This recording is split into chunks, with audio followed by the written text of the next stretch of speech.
नमस्कार दोस्तों, स्वागत है आपका आज के मुख्य समाचारों में। जी हां दोस्तों, आपको यहां पर देखने को मिलेंगी सुबह से लेकर शाम तक की तमाम बड़ी खबरें, मुख्य समाचार, ब्रेकिंग न्यूज़ अपडेट्स के रूप में।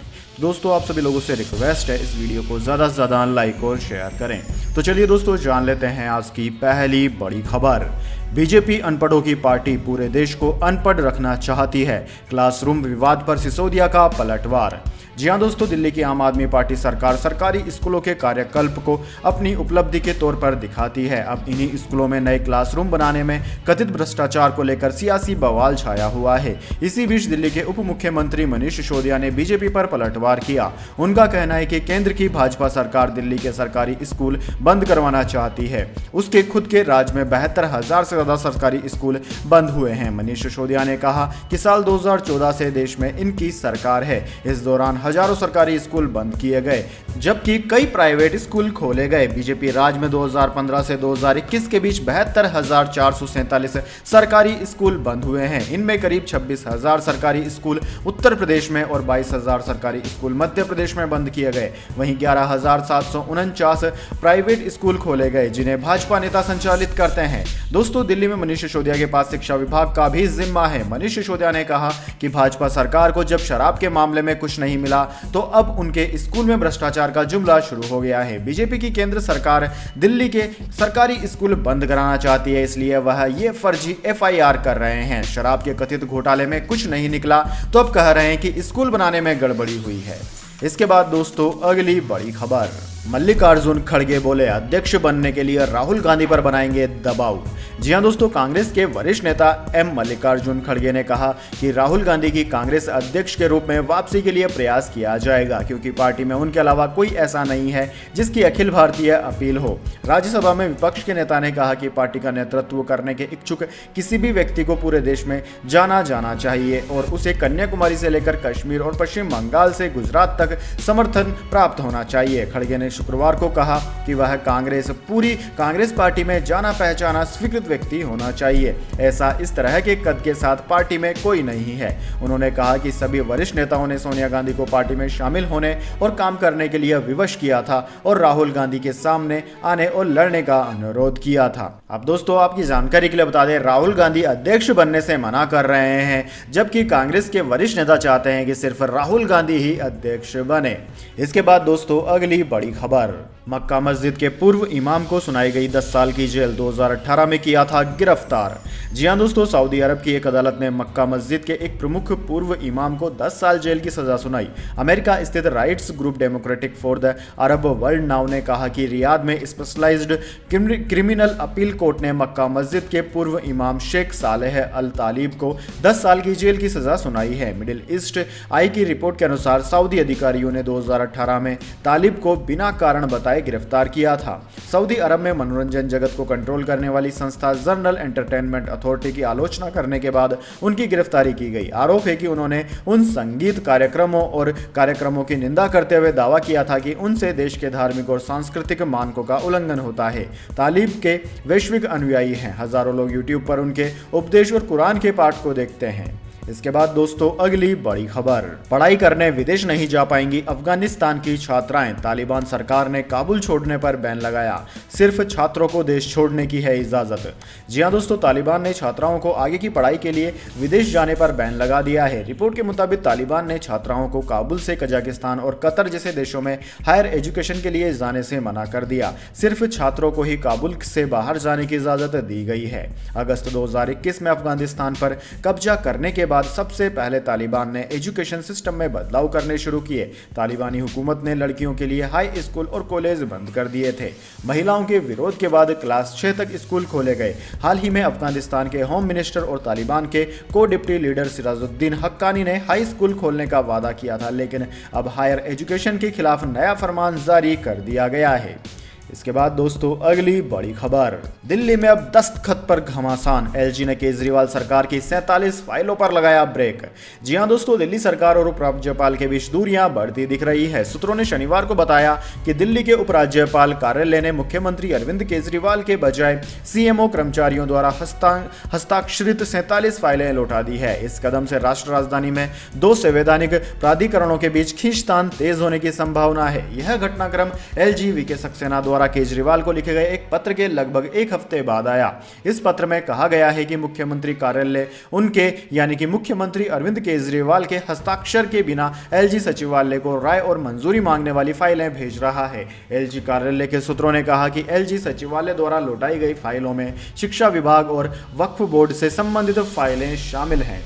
इसके बाद दोस्तों अगली बड़ी खबर, सोनाली हत्याकांड में अब तक 4 गिरफ्तार, गोवा में क्लब के बाथरूम से ड्रग्स बरामद, सीबीआई जांच के लिए हरियाणा के सीएम से मिलेगा परिवार। दोस्तों हरियाणा के हिसार से भाजपा नेता और टिकटॉक स्टार सोनाली फोगट की मौत की सीबीआई जांच की मांग को लेकर उनके परिवार के लोग हरियाणा के सीएम मनोहर लाल खट्टर से मिलने चंडीगढ़ रवाना हो गए। ये लोग हिसार से चंडीगढ़ के लिए रवाना हो चुके हैं और आज रात सीएम से मिल सकते हैं। खट्टर पहले ही कह चुके हैं कि अगर सोनाली का परिवार लिखित में मांग करेगा तो राज्य सरकार यह केस सीबीआई को सौंपने को तैयार है। इधर दोस्तों सोनाली फोगट मर्डर केस की जांच के लिए गोवा पुलिस की एक टीम हरियाणा जाएगी। गोवा के डीजीपी जसपाल सिंह ने भास्कर संवाददाता को बताया कि सोनाली के परिजन ने पुलिस को दी शिकायत में आरोप लगाया था कि सुधीर सागवान ने 3 साल पहले उसके साथ दुष्कर्म किया था। इस दौरान सुधीर ने उसकी एक वीडियो बना ली थी। इस वीडियो के आधार पर ही सुधीर सोनाली को ब्लैकमेल करता था। सोनाली के परिजनों ने आरोप लगाया था कि सुधीर ने धमकी दी थी कि अगर वह सोनाली से यह बात किसी को बताई तो वह उसका करियर खराब कर देगा। इस शिकायत में कितनी सच्चाई है इसी की जांच करने के लिए गोवा पुलिस हरियाणा जाएगी। पुलिस हिसार में सोनाली के घर भी जा सकती है। वहीं दोस्तों गोवा पुलिस ने क्लीज क्लब के मालिक और एक ड्रग पेडलर को गिरफ्तार कर लिया है। अब तक इस मामले में सुधीर सागवान और सुखविंदर समेत 4 लोगों की गिरफ्तारी हो चुकी है। पुलिस ने क्लीज क्लब के बाथरूम से ड्रग्स भी बरामद किया है। इस बात की पुष्टि गोवा के आईजी ओमवीर विश्नोई ने की है। कोर्ट ने सुखविंदर सिंह और सुधीर सागवान को 10 दिन की पुलिस कस्टडी में भेजा है। इसके बाद दोस्तों अगली बड़ी खबर, विधायकों को खरीद फरोख्त से बचाने के लिए सीएम सोरेन ने लिया रिसोर्ट पॉलिटिक्स का सहारा। जी हां दोस्तों, झारखंड के मुख्यमंत्री हेमंत सोरेन की विधानसभा सदस्यता को लेकर अनिश्चितता के चलते राज्य में सियासी संकट गहराता जा रहा है। प्रदेश की सत्तारूढ़ गठबंधन सरकार को इस बात का डर सताने लगा है कि बीजेपी उनके विधायकों को तोड़कर प्रदेश में राजनीतिक अस्थिरता पैदा कर सकती है। सीएम आवास में बैठक खत्म होने के बाद हेमंत सोरेन अपने विधायकों को 3 बसों में लेकर झारखंड के खुंटी जिले में स्थित एक रिसोर्ट में पहुंच चुके हैं। दोस्तों आपकी जानकारी के लिए बता दें, हेमंत सोरेन की मुख्यमंत्री की कुर्सी जाने की संभावनाओं को देखते हुए विधायकों को बचाने के लिए रिसोर्ट में शिफ्ट किया गया है। इससे पहले रांची के सीएम आवास पर एक अहम बैठक बुलाई गई थी। विधायक इस मीटिंग में शामिल होने के लिए अपना सामान साथ लेकर आए थे। बैठक खत्म होने के बाद सीएम हेमंत सोरेन सभी विधायकों को लेकर झारखंड के खुंटी जिले में स्थित रिसोर्ट में पहुंचे। इसके बाद दोस्तों अगली बड़ी खबर, फीफा ने इंडियन फुटबॉल फेडरेशन पर लगा बैन हटाया। अंडर 17 वीमेंस वर्ल्ड कप की मेजबानी करेगा अब भारत। जी हां दोस्तों, international federation of association football यानी कि फीफा ने भारतीय फुटबॉल संघ AIFF पर लगाए गए बैन को हटा लिया है। साथ ही फीफा ने कहा है कि अंडर 17 वीमेंस वर्ल्ड कप 2022 अब भारत में योजना के अनुसार आयोजित किया जा सकता है। वर्ल्ड कप का आयोजन 11 से 30 अक्टूबर के बीच होने वाला है। इससे पहले 15 अगस्त को फीफा ने AIFF को बैन कर दिया था। दोस्तों फीफा के नियमों और संविधान के गंभीर उल्लंघन की वजह से यह फैसला लिया गया था। इस फैसले की वजह से अक्टूबर में होने वाले अंडर 17 वीमेंस वर्ल्ड कप की मेजबानी के अधिकार भी भारत से छीन लिए गए थे। इसके बाद दोस्तों अगली बड़ी खबर, कांग्रेस अध्यक्ष के तौर पर क्या पार्टी को नहीं मिल रहा कोई चेहरा, रविवार को CWC की होगी मीटिंग। जी हां दोस्तों, देश की सबसे पुरानी कांग्रेस पार्टी अपने सबसे खराब दौर से गुजर रही है। कई दिग्गज नेता पार्टी छोड़कर पलायन कर चुके हैं। 26 अगस्त को कांग्रेस के सबसे सीनियर लीडरों में से एक गुलाम नबी आजाद ने पार्टी से इस्तीफा दे दिया। उसके बाद जम्मू कश्मीर कांग्रेस के कई बड़े नेताओं ने कांग्रेस छोड़ दी। इन सब के बीच कांग्रेस की शीर्ष नीति निर्धारक इकाई कांग्रेस कार्य समिति CWC की रविवार यानी कि 28 अगस्त को बैठक होगी, जिसमें पार्टी अध्यक्ष के चुनाव से जुड़े कार्यक्रम पर चर्चा होगी। जानकारी के अनुसार प्रक्रिया में कुछ हफ्ते की देरी हो सकती है और अक्टूबर में पार्टी को पूर्णकालीन अध्यक्ष मिल सकता है। दोस्तों पिछले साल CWC ने जिस कार्यक्रम को मंजूरी दी थी उसके मुताबिक कांग्रेस अध्यक्ष के निर्वाचन की प्रक्रिया 21 अगस्त से 20 सितंबर के बीच पूरी की जानी थी। इसके बाद दोस्तों अगली बड़ी खबर, यूयू ललित सिर्फ 75 दिन रहेंगे चीफ जस्टिस, जाने उनसे पहले किन CJI का रहा 100 दिन से भी कम का कार्यकाल। जी हां दोस्तों, चीफ जस्टिस NV रमन्ना के रिटायर होने के बाद जस्टिस यूयू ललित भारत के अगले CJI बन गए हैं। उनके नाम ऐसे दूसरे CJI बनने का रिकॉर्ड दर्ज हुआ है जो सुप्रीम कोर्ट का जज बनने से पहले हाई कोर्ट में जज नहीं थे। उनसे पहले साल 1971 जस्टिस SM सिकरी सीधे सुप्रीम कोर्ट के चीफ जस्टिस बनाए गए थे। हालांकि जस्टिस यूयू ललित का चीफ जस्टिस के पद पर बने रहने का सफर अधिक लंबा नहीं रहेगा। वह 27 अगस्त को सीजेआई का पद संभालने के बाद 8 नवंबर 2022 को रिटायर हो जाएंगे। दोस्तों, जस्टिस कमल नारायण सिंह का 25 नवंबर से 13 दिसंबर 1991 तक चीफ जस्टिस ऑफ इंडिया के तौर पर 18 दिनों का सबसे छोटा कार्यकाल था। जस्टिस उमेश ललित ने देश के 49वें चीफ जस्टिस के रूप में आज शपथ ली। यूयू ललित का जन्म महाराष्ट्र के सोलापुर में 7 साल 1957 में हुआ था। दोस्तों, 1985 में उन्होंने बॉम्बे हाई कोर्ट में प्रैक्टिस शुरू की और फिर वो साल 1986 में दिल्ली आ गए थे। इसके बाद दोस्तों, अगली बड़ी खबर, ऑनलाइन खाना ऑर्डर करना ज्यादा महंगा। रेस्टोरेंट ने स्विगी जोमेटो पर कीमतें 10 से 60% तक बढ़ाई। जेफरीज की रिपोर्ट में हुआ खुलासा। जी हाँ दोस्तों, रेस्टोरेंट्स ने स्विगी जोमेटो जैसे ऐप के ग्राहकों के लिए खाने और मिठाइयों के दाम 10% से लेकर 60% तक बढ़ा दिए हैं। कमीशन और प्रमोशन लागत बढ़ाना इसकी अहम वजह बताई गई है। दोस्तों, जेफरीज की एक रिपोर्ट के मुताबिक करीब 80% रेस्टोरेंट्स टेबल पर बैठकर खाना खाने वाले ग्राहकों की तुलना में ऑनलाइन ऑर्डर करने वालों से ज्यादा दाम वसूल रहे हैं। रिपोर्ट के मुताबिक मुनाफे में आने के लिए फूड डिलीवरी ऐप्स ने रेस्टोरेंट से मिलने वाला टेक आउट चार्ज कमीशन बढ़ा दिया है। इसी को देखते हुए रेस्टोरेंट्स ने भी डिफरेंशियल प्राइसिंग का तरीका अपनाया है। जेफरीज ने देश के 8 बड़े शहरों के 80 रेस्टोरेंट्स का सर्वे कर इसकी ऑनलाइन ऑफलाइन कीमतों के विश्लेषण किए। इसके बाद में यह बात निकलकर सामने आई। इसके बाद दोस्तों, अगली बड़ी खबर, जमीन में जिंदा गाड़ दूंगा। केंद्रीय राज्य मंत्री रहे बीजेपी नेता ने दी अधिकारी को धमकी।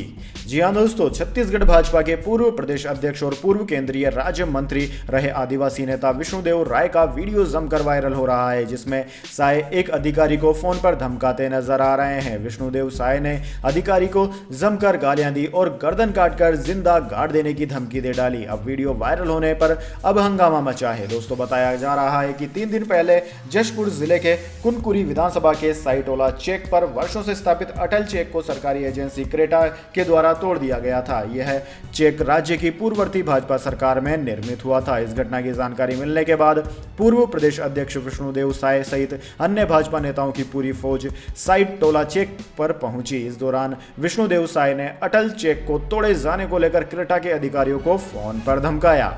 इसके बाद दोस्तों, अगली बड़ी खबर, रोहित शर्मा ने दिए बड़े संकेत। पाकिस्तान के खिलाफ ऐसी हो सकती है टीम इंडिया की प्लेइंग 11।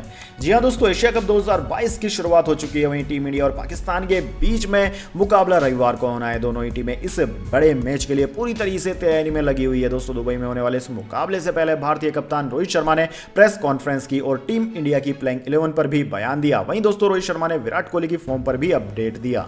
रोहित शर्मा ने प्रेस कॉन्फ्रेंस में टीम इंडिया की प्लेइंग 11 पर कहा कि हमने पिच देखी है, उस पर काफी घास है। ऐसे में देखने वाली बात यह है कि मैच वाले दिन पिच कैसी होती है, उसी हिसाब से प्लेइंग 11 तय की जाएगी। यहां टॉस काफी महत्वपूर्ण रहने वाला है। हम आज का मैच देखेंगे, फिर इसके बारे में अनुमान लगाएंगे। दोस्तों, टीम इंडिया के विस्फोटक बल्लेबाज दिनेश कार्तिक ने हालिया समय में शानदार प्रदर्शन किया। रोहित शर्मा ने दिनेश कार्तिक के बारे में कहा कि कार्तिक की खूबियों को हम जानते हैं। उन्होंने टीम से बाहर होने से पहले भी कुछ अच्छी पारियां खेली थी। उन्होंने वापसी के बाद से प्रभावित किया है। कार्तिक खेलेंगे या नहीं, इस पर हम कुछ नहीं कह सकते। दिनेश कार्तिक को आईपीएल 2022 के बाद से ही मैच फिनिशर के तौर पर टीम इंडिया में शामिल किया जा रहा है और ये मैच खेलने के बड़े दावेदार है। विराट कोहली की फॉर्म की बात की जाए तो दोस्तों, वापसी कर रहे हैं विराट कोहली। रोहित शर्मा ने विराट कोहली को लेकर कहा कि विराट काफी प्रैक्टिस में अच्छे टच में दिख रहे हैं। वह काफी मेहनत कर रहे हैं। उनकी बल्लेबाजी में कुछ बदलाव देखने को नहीं मिला है। वह 1 महीने के बाद आ रहे हैं तो ज्यादा फ्रेश दिख रहे हैं। इसके बाद दोस्तों, जाने अगली बड़ी खबर, लेकिन उससे पहले मेरी आपसे छोटी सी रिक्वेस्ट है। अगर दोस्तों आपको अभी तक हमारी न्यूज़ पसंद आई तो इसे एक छोटा सा लाइक जरूर दे दीजिए, और अगर आपको पसंद नहीं आई है तो बेशक आप डिसलाइक भी कर सकते हैं, लेकिन दोस्तों लाइक और डिसलाइक जरूर कीजिए, क्योंकि दोस्तों यही हमारी मेहनत का फल होता है और इसी से हमें पता चलता है कि आपको हमारी वीडियोज पसंद आ रही हैं या नहीं। साथ ही दोस्तों, अगर आपने अभी तक हमारे यूट्यूब चैनल को सब्सक्राइब नहीं किया है तो सब्सक्राइब करके बेल आइकन भी दबा लीजिए, ताकि हर वीडियो की नोटिफिकेशन सबसे पहले आप तक पहुंच जाए। तो चलिए दोस्तों, जान लेते हैं अगली बड़ी खबर। शिवसेना की दशहरा रैली पर सियासत क्या शिंदे गुट कर रहा है इसे हाईजैक करने की तैयारी। जी हां दोस्तों, महाराष्ट्र में इस बार नया बवाल शुरू होने को है, क्योंकि शिवसेना के उद्धव ठाकरे और सीएम एकनाथ शिंदे गुट के बीच अब दशहरे को लेकर सियासत शुरू हो गई है। इस साल मुंबई के शिवाजी पार्क में दशहरा रैली करेगा। क्या शिंदे गुट अब दशहरा सभा को हाईजैक करने की तैयारी कर रहा है? ये सवाल है जिन पर फिलहाल सस्पेंस बना हुआ है। दोस्तों, शिवसेना और दशहरा की सभा का अटूट संबंध रहा है। हर साल दशहरा पर दादर के शिवाजी पार्क मैदान में आयोजित होने वाली शिवसेना की रैली में राज्य के कोने कोने से शिव सैनिक आते हैं। असली शिवसेना को लेकर चल रहे विवाद कोर्ट में है। ऐसे में उद्धव कैंप की तरफ से दशहरा रैली को लेकर मंजूरी मांगी गई है। शिंदे गुट और उद्धव गुट के नेता आए दिन एक दूसरे के खिलाफ बयान दे रहे हैं। इसी बीच शिवसेना ने मुंबई महानगर पालिका बीएमसी दशहरा सभा की अनुमति के लिए 22 अगस्त को अर्जी लगा दी है। हालांकि अब तक बीएमसी के जी नॉर्थ विंग की इस पर कोई प्रतिक्रिया नहीं आई है। वहीं मुंबई महानगर पालिका के आयुक्त इकबाल सिंह चहल को भी यह आवेदन दिया गया है, लेकिन उन्होंने भी इस पर कुछ नहीं कहा है। इसके साथ ही इस बात की संभावनाएं तेज हो गई है कि एकनाथ शिंदे का गुट भी इसमें दिलचस्पी ले रहा है। इसके बाद दोस्तों, अगली बड़ी खबर, आईफोन 14 में सैटेलाइट कनेक्टिविटी मिलेगी। सेलुलर कवरेज के बिना कॉल्स और मैसेज कर पाएंगे, लेकिन भारत में क्या इससे जुड़ा कानून ही भी जानना ही जरूरी। जी हाँ दोस्तों, एप्पल का 4 आउट इवेंट 7 सितंबर को लॉन्च होने वाला है। इसमें IPL 14 सीरीज लॉन्च होगी।